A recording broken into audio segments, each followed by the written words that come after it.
Pemerintah Kecamatan Jampang Kulon menghadiri kegiatan pengajian rutin yang digelar oleh Ikatan Persaudaraan Haji Indonesia yang disingkat dengan IPHI Kecamatan Jampang Kulon, Kamis 22 Mei 2025. Kegiatan yang berlangsung di salah satu pondok pesantren di Desa Tanjung ini diikuti oleh para anggota IPHI dari seluruh wilayah kecamatan. Acara ini menjadi sarana penting bagi para alumni haji untuk terus menjalin silaturahmi serta memperdalam nilai-nilai keislaman. Dalam sambutannya, Camat Jampang Kulon memberikan apresiasi atas komitmen IPHI yang secara konsisten menggelar pengajian sebagai bagian dari penguatan spiritual dan kebersamaan umat. Menurutnya, kegiatan seperti ini memiliki peran penting dalam memperkokoh kehidupan beragama di masyarakat.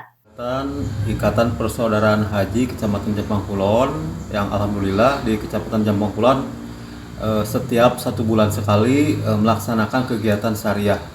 Harapan saya untuk kebersamaan tali silaturahmi tetap dijalankan ya. Alhamdulillah IPHI selalu bersama dengan MUI melaksanakan kegiatan-kegiatan terutama kegiatan-kegiatan keagamaan. IPHI Kecamatan Jampang Kulon berharap pengajian rutin ini tidak hanya terus berlangsung, tetapi juga mampu menginspirasi masyarakat luas untuk menyelenggarakan kegiatan keagamaan yang serupa di wilayah masing-masing.